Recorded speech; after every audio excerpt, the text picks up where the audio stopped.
जो हम लोगों के नेताजी थे उनसे भी ज्यादा रिकॉर्ड वोटों से आदरणीय हम लोग की भाभी जी जीतेंगे। अपने वर्ग के अलावा किसी और वर्ग को मैं जानता हूँ कितने मुसलमानों की नौकरी दी बताइए आप। ये अपनी स्वेच्छा से कर रहे हैं या फिर कहा गया है कि प्रचार कीजिए इस तरीके से? जी, हम राष्ट्रीय अध्यक्ष जी तो जानते भी नहीं होंगे और यहाँ के जिला अध्यक्ष भी नहीं जानते होंगे। काम बता दो क्या हुआ है?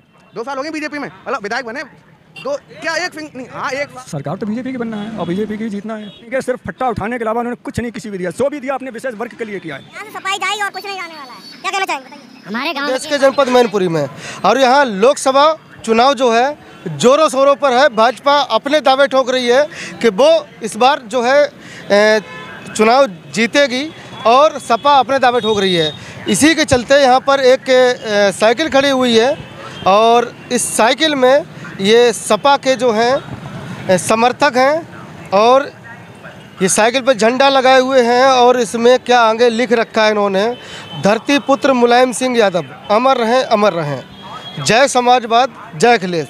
मैनपुरी उपचुनाव में सपा प्रत्याशी के पक्ष में खुशीनगर से साइकिल यात्रा कन्हैया निषाद।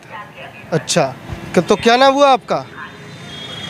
पत्रकार महोदय, मेरा नाम कन्हैया निषाद है और समाजवादी पार्टी के गठन के साथ से ही मैं उसका जो है कि सच्चा सिपाही हूँ और सक्रिय कार्यकर्ता हूँ।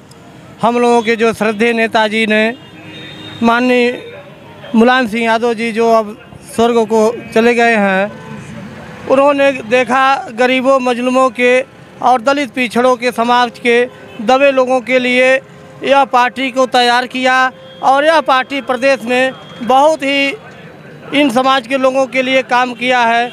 जैसे अखिलेश भैया जी की जब समाजवादी पार्टी की 12 में सरकार बनी तो आदरणीय भैया जी ने बहुत से नौजवानों को रोज़गार दिया और जो नौजवान रोज़गार से वंचित हो गए उन्हें जो है कि बेरोजगारी भत्ता दिया और हमारी बहनों के लिए उन्होंने कन्या विद्याधन दिया और साइकिल वितरण किया।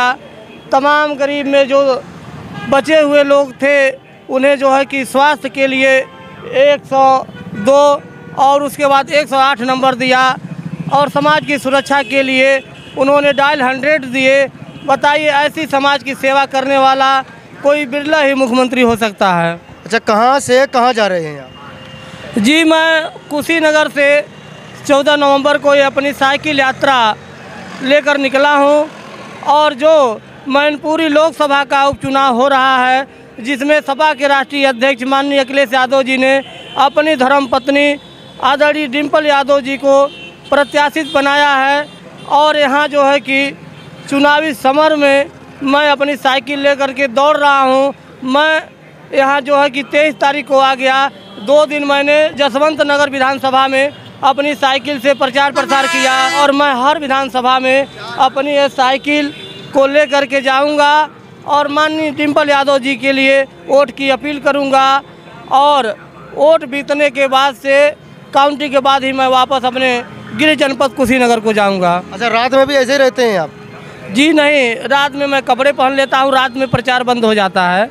अच्छा, प्रचार करने के लिए आप निकले हुए हैं? जी, मैं प्रचार करने के लिए निकला हूं ताकि हमारा जो प्रत्याशी हैं सपा से वो भारी से भारी वोटों से जीतें और यहाँ माहौल देखने के बाद यह पता लग रहा है कि वो जो हम लोगों के नेताजी थे उनसे भी ज़्यादा रिकॉर्ड वोटों से आदरणीय हम लोगों की भाभी जी जीतेंगी। अच्छा, कन्हैया निषाद जी, एक बात बताइए, ये आप जो प्रचार कर रहे हैं ये अपनी स्वेच्छा से कर रहे हैं या फिर कहा गया है कि प्रचार कीजिए इस तरीके से? जी, हम राष्ट्रीय अध्यक्ष जी तो जानते भी नहीं होंगे और यहाँ के जिला अध्यक्ष भी नहीं जानते होंगे। जी, मैं निकलते आप देख सकते हैं मेरे पास सारी व्यवस्थाएं हैं। आदरणीय नेताजी ने हम लोगों के लिए इतना काम करके गया है। निषाद समाज से मैं हूँ, आपने सुना होगा बहन फूलन देवी का नाम। उन्हें यहीं की सरकार ने जब उन्होंने जुल्म के खिलाफ प्रतिकार किया और उसका जो है कि श्रेय किया कितने लोगों को जो उनके खिलाफ ज्यादती और जुल्म किया था, मौत के घाट उतार दिया। उसके बाद उन्हें जो है कि जेल में डाला गया, उसके बाद से उनको डकैत घोषित किया। इन सबों के बावजूद माननीय जब नेताजी को पता चला कि वो तो फूलन देवी निर्दोष है, अपनी सुरक्षा के लिए आदमी कुछ भी कर सकता है, तो जेल से छुड़ा करके माननीय फूलन देवी को उन्होंने अपने पार्टी से मिर्ज़ापुर लोकसभा क्षेत्र से सांसद का टिकट दिया और प्रचार प्रसार करके उन्हें दिल्ली के सदन में भेज दिया। आज उसी निषाद समाज से कन्हैया निषाद, इसी के एवज में मैं कर्ज चुकाने के लिए आज मैं पूरी की नेताजी के सरजमी पर आया हूँ। बहुत बढ़िया बात है। चलिए, ये तो नेताजी जो है वो नहीं रहे हैं इस दुनिया में, और वो ऐसे नेता रहे हैं जिन्होंने कई नेता बनाए हैं, ये बात सही है। तो ये प्रचार प्रसार के लिए निकले हैं कि डिम्पल जी जो सपा से हैं वो उनके लिए ये वोट मांगने का कार्य कर रहे हैं। यहाँ पे और भी लोग मौजूद हैं। दादा, क्या नाम हुआ आपका? समीउद्दीन। तो क्या यहाँ पर क्या माहौल चल रहा है कि किसकी यहाँ पर किसको सपोर्ट कर रहे हैं? सरकार तो बीजेपी की बनना है और बीजेपी की जीतना है। अच्छा, ये बीजेपी से हैं आप? नहीं है ना, सवाल नहीं। इन्होंने मुस्लिम के लिए कुछ नहीं किया, सिर्फ उन्होंने सिर्फ दिलासा देने के अलावा मैनपुरी क्षेत्र में मुस्लिम को कोई ना नौकरी दी ना कुछ दिया। ये देखिए, बहुत बढ़िया बात ये हो गई कि एक तरफ ये है जो साइकिल से सपा के लिए वोट मांगने का काम कर रहे हैं और काफ़ी दूर से ये चल रहे हैं और बराबर चलेंगे, और दूसरी तरफ ये प्रॉपर मैनपुरी के हैं। ये दादाजी, क्या नाम बताया आपने?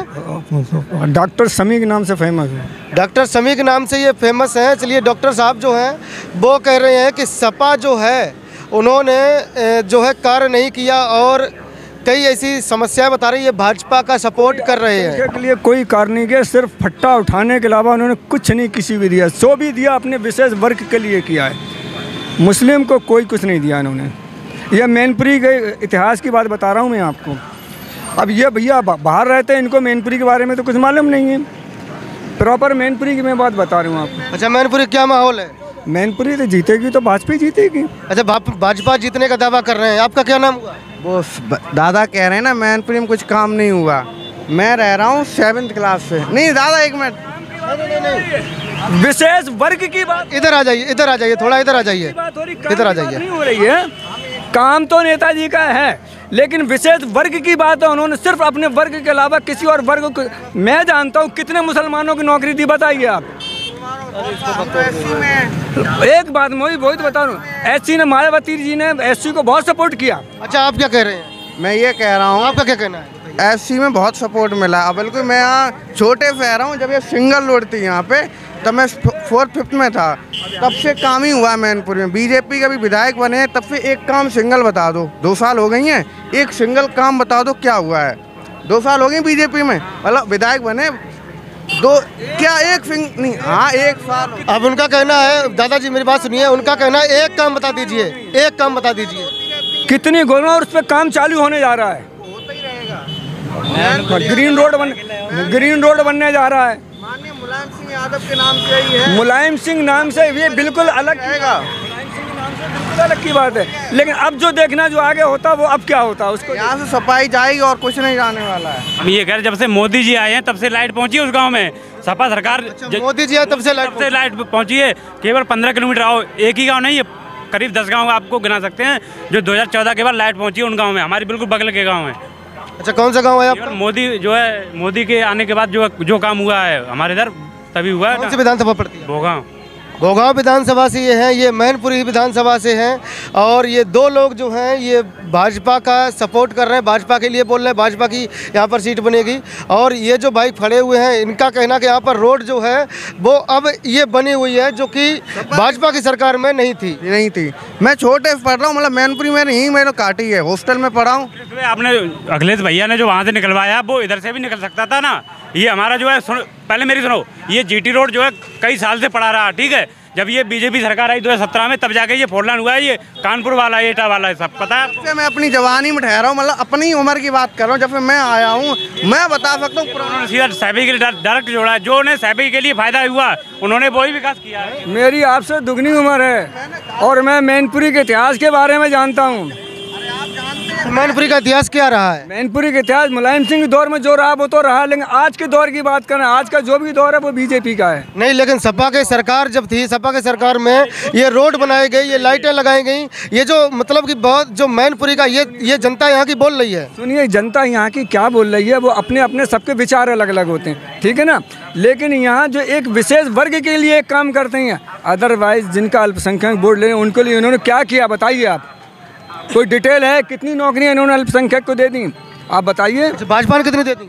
बराबर दे रही, बराबर। आप न्यूज़ देखिए। कौन कौन सी दे दी? बराबर देखिए आप। कौन सी नौकरी दी? एक नौकरी आप बताइए तो, कौन सी नौकरी दी? कौन सी नौकरी दी? आप पेपर उठा के देखिए। नहीं, हम तो देख रहे हैं, लेकिन आप तो बता सकते हैं। आपको पता है कि हाँ भाजपा दे रही है, तो कौन सी नौकरियां देने का काम किया? नहीं, इस टाइम मेरे पास आपकी डिटेल तो है नहीं। दादा मेरे गांव में मेरी किस नहीं पड़ता, मतलब कुसमरा कांगे मेरा गांव है। मेरे गांव में लगभग, दादा सुनो तो, अरे लगभग 30 लड़के दौड़ते हैं। 4 बजे खेती भी करते हैं, 4 बजे उठ के दौड़ भी लगाते हैं। साले अभी तक उनकी उम्र निकल गई, नौकरी नहीं लगी। आर्मी की नौकरी 4। क्या नाम हुआ आपका? अनुराग दुबे। क्या लग रहा है कि इस बार किसकी यहाँ पर, किसको सीट से कौन जीतेगा? साइकिल सपा।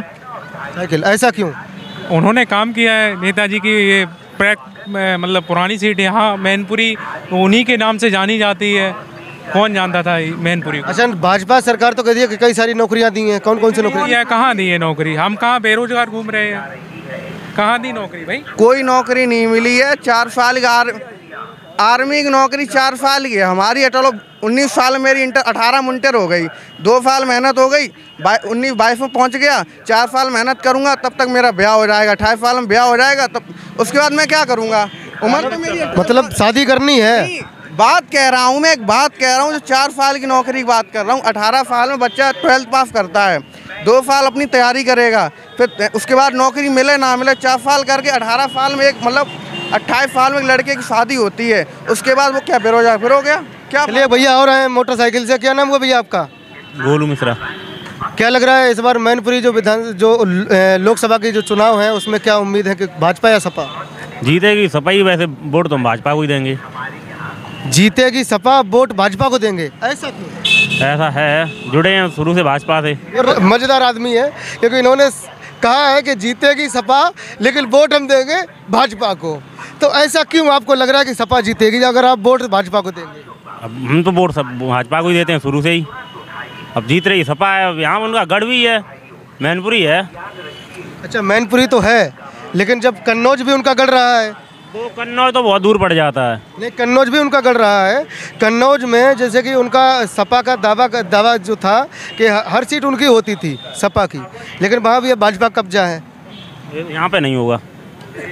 यहाँ पे नहीं होगा। चलिए, इन्होंने ये स्पष्ट कर दिया है कि यहाँ पर जो है सपा का ही गढ़ है और सपा की ही सीट निकलेगी। सही बात है? हाँ। अच्छा, क्यों निकलेगी? अरे उम्मीद है पूरी यहाँ पे सपा की तो। लेकिन भाजपा वोट जहाँ से मिलता है वहाँ से हर समय सपा ही निकलती है। करेल, जसवंत नगर, उधर साइड से टोटल सपा का ही वोट है। यहाँ पे ही आके जो कुछ होगा वो होगा। अच्छा, वैसे जो भाजपा के अभी जो उप मुख्यमंत्री जो आए हुए थे, वो दावा कर रहे हैं कि भाजपा की ही जीत होगी मैनपुरी से। कोई फर्क नहीं पड़ेगा उनसे, कोई फर्क नहीं पड़ेगा उनसे, सपा की ही निकलेगी। चलिए, धन्यवाद। ना इधर ना उधर, परिणाम वहां, जनता जहां। हर वोट करता चोट। आप हैं लोकतंत्र की पहचान। इस बार जरूर करें मतदान। आपका वोट देश की ताकत।